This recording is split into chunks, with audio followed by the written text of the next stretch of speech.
నూతన సంవత్సర వేడుకలు నిర్వహించుకునేవారు జాగ్రత్తలు పాటించాలని, ప్రమాదాలకు దూరంగా ఉంటూ పిల్లలు, పెద్దలు అందరూ వారి ఇళ్లలో ఉత్సవాలు జరుపుకోవాలని జిల్లా వ్యాప్తంగా పటిష్ట పోలీస్ బందోబస్తుతో పెట్రోలింగ్, డ్రంక్ అండ్ డ్రైవ్ తనిఖీలు ఉంటాయని, పోలీస్ వారి సూచనలు పాటించాలని జిల్లా ఎస్పీ సన్ప్రీత్ సింగ్ ప్రజలకు సూచించారు. సోమవారం ఏర్పాటు చేసిన మీడియా సమావేశంలో ఎస్పీ మాట్లాడారు.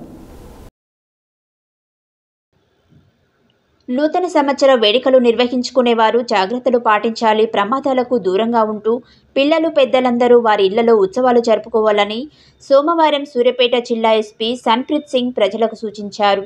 ఈ సందర్భంగా ఆయన మాట్లాడుతూ అవాంఛనీయ సంఘటనలు జరగకుండా పోలీస్ శాఖ తరపున భద్రతా ఏర్పాట్లు చేయడం జరిగిందని తెలిపారు. డిసెంబర్ 31 రాత్రి వేడుకలు నిర్వహించుకునే నూతన సంవత్సర వేడుకల సందర్భంగా జిల్లా పోలీసు యంత్రాంగం మొత్తం ముఖ్యంగా పటిష్టమైన బందోబస్తు, నిత్యం పెట్రోలింగ్ నిర్వహించబడుతుందని తెలిపారు. పట్టణ, గ్రామీణ ప్రాంతాలలోనూ డ్రంక్ అండ్ డ్రైవింగ్ తనిఖీలు నిర్వహించబడతాయని, అలాగే ప్రజలకు ఇబ్బందులకు గురి చేసే విధంగా బహిరంగ ప్రదేశాలలో నూతన సంవత్సర వేడుకలను నిర్వహిస్తే వారిపై తగు చర్యలు తీసుకోవడం జరుగుతుందని తెలిపారు. కేటగిరీస్లో మర్డర్ కేసెస్ దాదాపు 100% జిల్లాలో డిటెక్ట్ చేయడం జరిగినాయి. అలాగే కల్పోబిల్, హోమిసైడ్ కానీ, డెకోయిటీ కానీ ఇవన్నీ కూడా. రాబరీ కేసెస్లో కొంచెం తక్కువ ఉంది, వీటిలో కూడా వర్కౌట్ చేస్తున్నాము. అట్లాగే రేట్ ఇంక్రీజ్, ఇప్పుడు మనకి ఎక్స్ట్రా ఫోర్స్ కూడా వచ్చింది కాబట్టి జిల్లాలోని, సో వాళ్ళ ద్వారా మనం ఎక్కువ పెట్రోలింగ్ పెట్టుకుని 900 కాల్స్ చూస్తే లాస్ట్ ఇయర్ 35,000 దాదాపు ఇట్లా కాల్స్ వచ్చినాయి. దాంట్లో ఎవరేజ్ రెస్పాన్స్ టైం 5 minutes ఉంది. ఈ సంవత్సరం 34,950 అంటే దాదాపు అంతే మించు 35,000 వరకే కాల్స్ వచ్చినాయి. దాంట్లో రెస్పాన్స్ టైం 6 minutes. ఇది అట్లా మీకు కనపడవచ్చు దట్ అది ఇంక్రీజ్ అయింది, కానీ అట్లా ఇంక్రీజ్ గురించి ఏం లేదు. ఈ ఇయర్ మనం టోటల్గా కరెక్ట్గానే టైమింగ్స్ రికార్డ్ చేయాలని దాని ప్రకారంగా చేసినాము. ఈ డేట్లో మొదలు పెట్టినాము. సో అందుకు ఇది 6 minutes అని యావరేజ్ రెస్పాన్స్ టైం ఇట్లా కనిపిస్తుంది.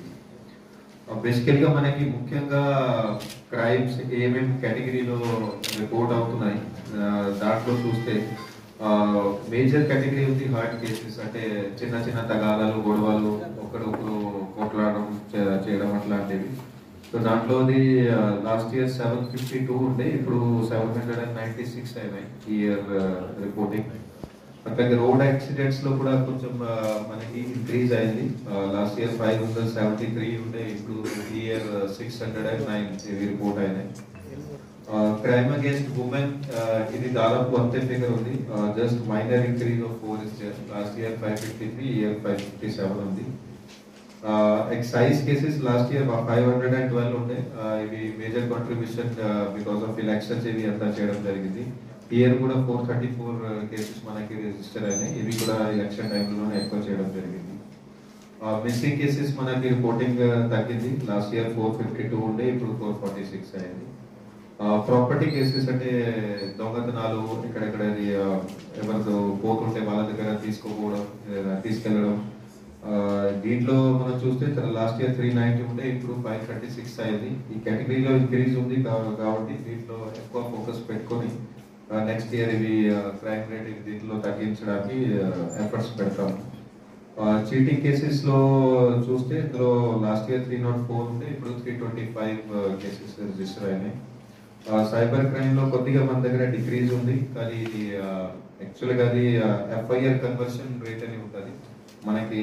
టోటల్ వచ్చే పిటిషన్స్ లోని ఎఫ్ఐఆర్లు చేసినాం, అది కూడా నెక్స్ట్ చెప్తాను వస్తుంది. ఇది 231కి 205 అని మనకి మొత్తం ఇండియాలోనే మీకు తెలుసు దట్ 1 జూలై నుంచి కొత్త చట్టాలు, క్రైమ్ చట్టాలు అనేది కూడా ఇంప్లిమెంటేషన్ జరుగుతుంది. మన దగ్గర కూడా 1 జూలై నుంచి చేస్తున్నాము. ఫస్ట్ ఎఫ్ఐఆర్ మన దగ్గర గరడేపల్లి పోలీస్ స్టేషన్లో అయింది.